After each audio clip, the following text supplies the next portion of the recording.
AI chatbots have become a new frontier in modern therapy culture, and not just the risk of therapists losing their jobs to AI, but maybe the industry actually deserves to be replaced considering the colossal failure to reduce mental illness despite the major increase in people attending therapy.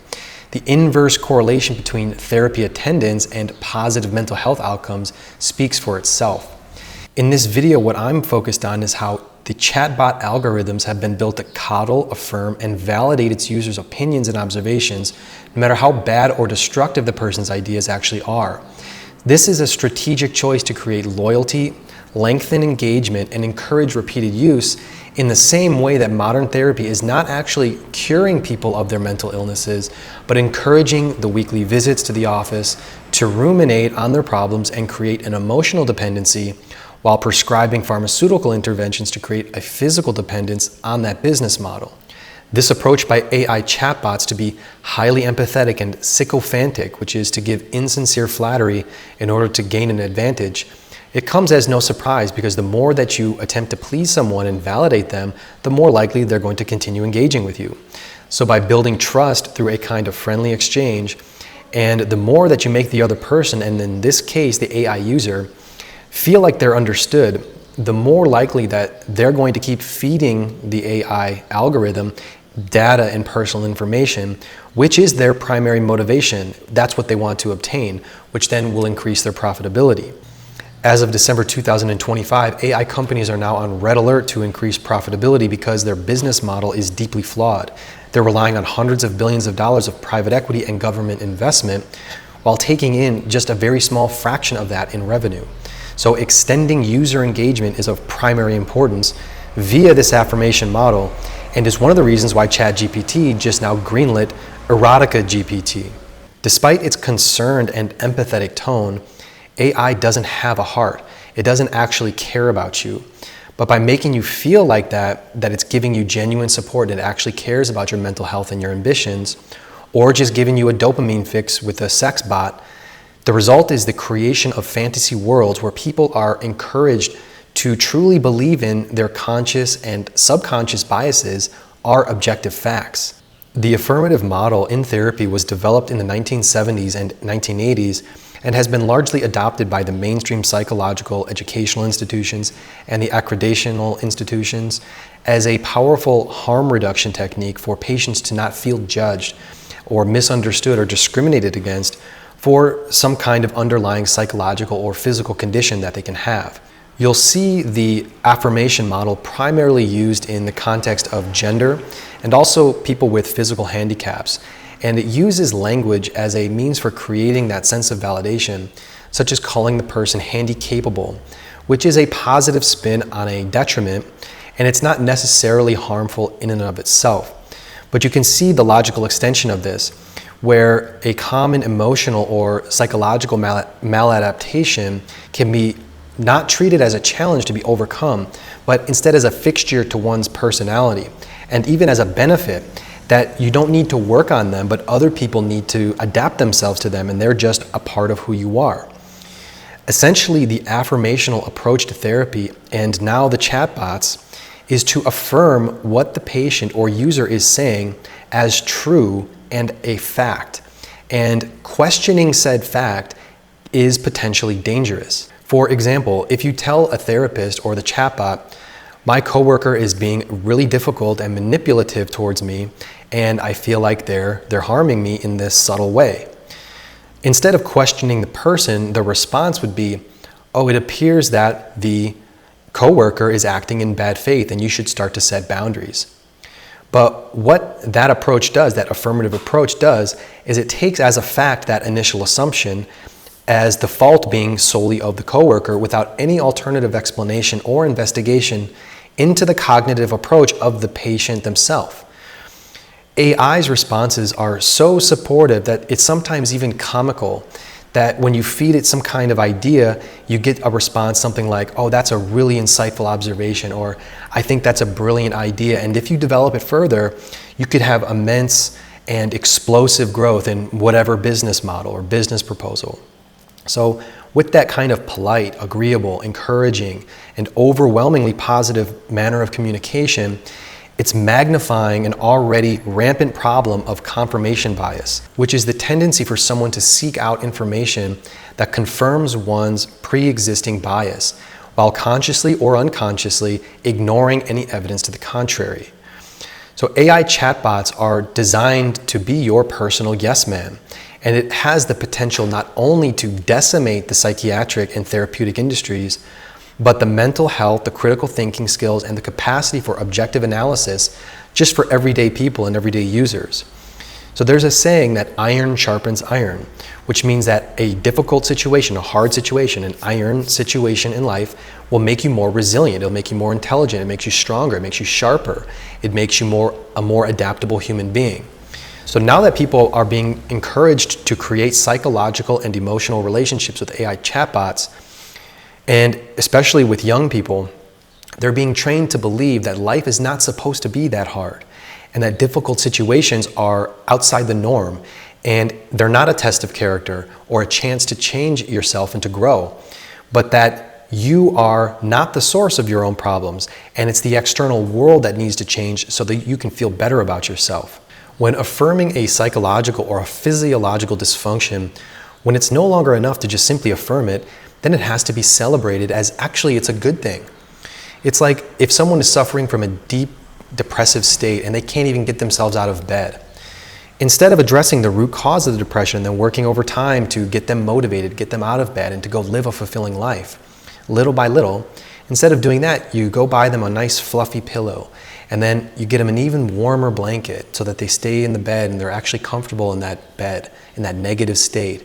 And then you put a new TV in front of them, and then you give them a Netflix subscription. You aren't helping the person by the affirmation of the condition, especially when that condition is unsustainable or a deeply unhealthy lifestyle choice or a psychological condition. Unquestioning affirmation is based in the fear of offending. To extend an idea or an action or a behavior or a relationship, even as it becomes toxic. We've already seen the AI chatbots with this affirmational model fall into a darker and even sinister pattern of validating and encouraging delusions in unstable personalities, leading some users to not find proper treatment with human therapists when they're having repeated ruminations about self-harm or ideation. And the New York Times has been running a series of articles on this growing problem, and one was written by a mother who lost her daughter, and it reads, Sophie held her darkest thoughts back from her actual therapist. Talking to a robot, always available, never judgy, had fewer consequences. A properly trained therapist, hearing some of Sophie's self-defeating or illogical thoughts, would have delved deeper or pushed back against flawed thinking. Harry, the AI therapist, did not. Here is where AI's agreeability, so crucial to its rapid adoption, becomes its Achilles heel. Its tendency to value short-term user satisfaction over truthfulness, to blow digital smoke up one's skirt, can isolate users and reinforce confirmation bias. Even more disturbing than this is the phenomenon of AI psychosis, when chatbots reinforce delusions and disorganize thoughts into a person, such as inflating a sense of grandeur, validating fantastical falsehoods, and painting the user as a hero in some kind of grand conspiracy. And even, amazingly, quote, presenting detailed, vivid, and dramatized narratives about ongoing murder investigations, physical surveillance, assassination threats, and personal involvement in divine justice and soul trials, unquote. We know about AI hallucinations where they invent articles, sources, books just straight out of thin air. But the reality now is that AI is causing the users to hallucinate. So it's burrowing deep into psychological caverns of people's minds, including the realms of spirituality. The author of the book, The Anxious Generation, Jonathan Haidt, wrote a recent article about how he asked ChatGPT, he asked, how would the devil destroy the next generation without them knowing it? And the response was, quote, the most effective way to destroy the next generation without them realizing it would be through slow, invisible corrosions of the human spirit rather than obvious attacks. I wouldn't come with violence, I'd come with convenience. I'd keep them busy, always distracted. I'd watch their minds rot slowly, sweetly, silently. And the best part is they'd never know it was me. They call it freedom. And you can see here, this is how we're already living. So when I say a spiritual dimension to the ChatGPT, it's actually revealing the devil as, say, a metaphor or as a being, what he would actually do. And these chatbots are doing those very things. So you get into other levels of metaphysical discussions and philosophical discussions. Wow, the ChatGPT is doing what it says the devil would do to destroy the next generation of people. So we're living through a live experiment of artificial intelligence manipulating humanity into this very scenario of convenience, coddling our subjective perceptions as objective fact, fabricating truths and not pushing back against faulty ideas or narratives about our lives and our mental health, and then encouraging addictions to the technology itself. When it comes to my recommendations, my first recommendations is to really internalize the idea that you cannot trust AI or any chatbot. I was going to say you cannot trust fully, but you really cannot trust at all. From that starting point, anytime you interact with AI, realize that it's giving you just a single perspective. While that perspective may have been designed to regurgitate historical facts and to be as objective as possible about, say, data, it has been designed to maximize your engagement with it. And it will use flattery and manipulative positive feedback for you to continue creating a relationship with it. I find myself constantly having to double check the information, even when it's just factual information, yes or no kind of information, does this exist or not, or give me the overview of things. And it ends up being more time consuming. It does have benefits in certain ways, but you really always have to take what it says with a very huge grain of salt. And the more that you feed these systems your personal information, the more you're entering into dangerous territory, and that information can be used against you in the form of validating toxic ideas that ought to be challenged. My second recommendation is that we all need someone in our lives to push back on us at certain times, to question what we're doing or why we're doing it, to be a little bit critical. And not critical incessantly all the time, but to give that critical view into what we're doing. Someone who will be lovingly showing you an alternative to how the way you're currently thinking or what you're actually doing, how to maybe alter what you're doing to make it better for you. So why are the richest, most successful people in the world, why do they so often become psychotic and do some of the most heinous things imaginable when they assume power, wealth, and incredible influence? It's because they're surrounded by yes men and yes women, people who are not questioning them, not critical of them. And so they're becoming extremely dependent on that positive feedback. And any criticism is seen as hostile or factually incorrect. So we need that critical voice, not just our own critical voice in our own head, but someone else who can see us from an outside perspective and can offer us constructive criticism. AI chatbots, that's not what they're built to do at all. And a core problem with modern mainstream therapy is that psychiatrists and counselors, they've become afraid to tell their patients no, to express difficult truths that may be hard to express, that it's not the world that needs to change, it's you who needs to change. I was watching a recent podcast and I can't remember where I heard it, but the person was in a class and one of the students, a young student, she says, just flat out, I need the world to change. Imagine saying that, I need the world to change. It's an incredibly inverted way of looking at how to approach the world in general. I don't have anything to change. Everything around me has to change. It just shows the level that people will go to not look at themselves and see that it's up to me. I have agency. I'm the person that needs to use my agency to create the fulfilling life that I want to create. So the psychiatrists and counselors, instead, what they're doing is they're constantly validating in order to reduce harm. And it's based in a fear of making their patient face uncomfortable truths about themselves or about other people. So if that continues to be the case, the patients, what's going to happen is they're going to realize that they're just going to get similar responses and validation and support from a chatbot. It's the same thing, but it's a lot less expensive to do, and it's much more convenient. Now you can even have prescriptions sent straight to your doorstep without leaving your house. So therapists who are unwilling to express difficult truths, they're going to become obsolete because of the chatbots. But this is not going to happen to therapists who are unafraid of offending their patients and are willing to say what needs to be said and to essentially address the elephants in the room. The great benefit of astrology and astrologers is that when we look at a patient's chart, you see the good and bad potentialities in a person together all as one.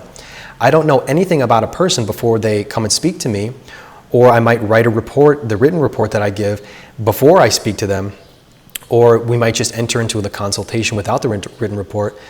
And what I'll do is I'll explain logically why they'll have a certain tendency to a certain negative behavior just because of the alignment of the sky at the time they were born.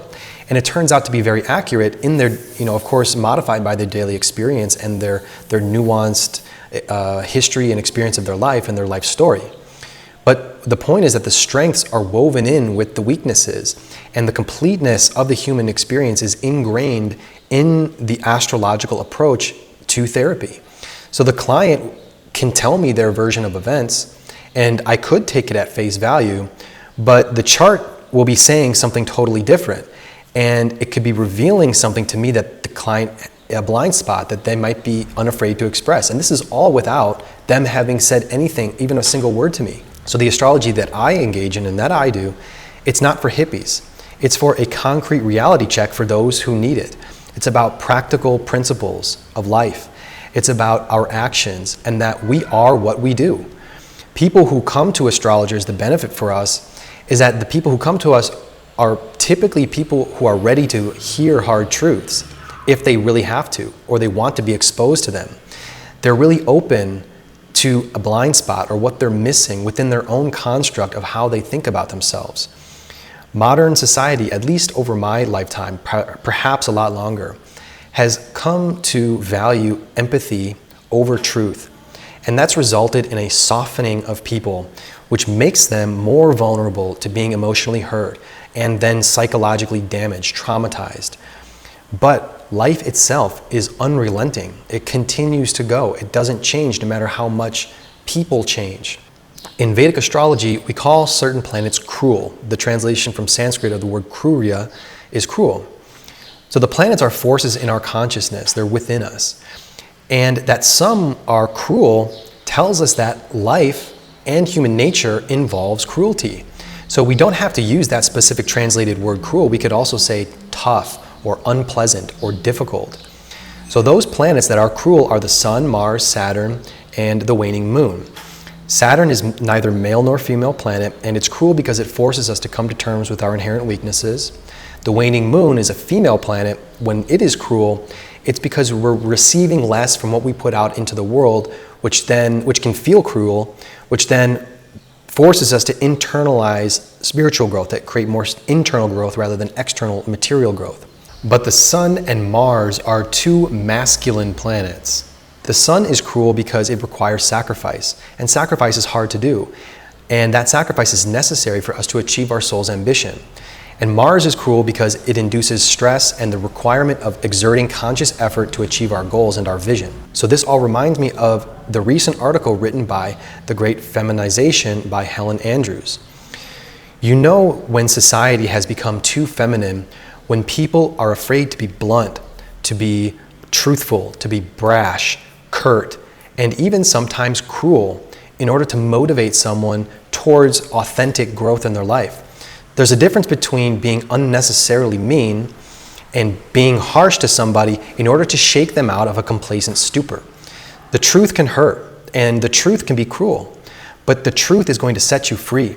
And we cannot live in a healthy society when AI chatbots and overly sympathetic therapeutic techniques are heavily outbalanced by that masculine capacity to stare courageously into the face of reality, about the reality of ourselves, and then face it as it is. So if you enjoyed this video and other videos on the more societal implications and how astrology can be interpreted through societal trends and culture, please follow me at multiplefutures.substack.com or on my X account. And if you would like an astrological meeting with me, an astrological consultation, you can find all of those readings at jmvedic.com.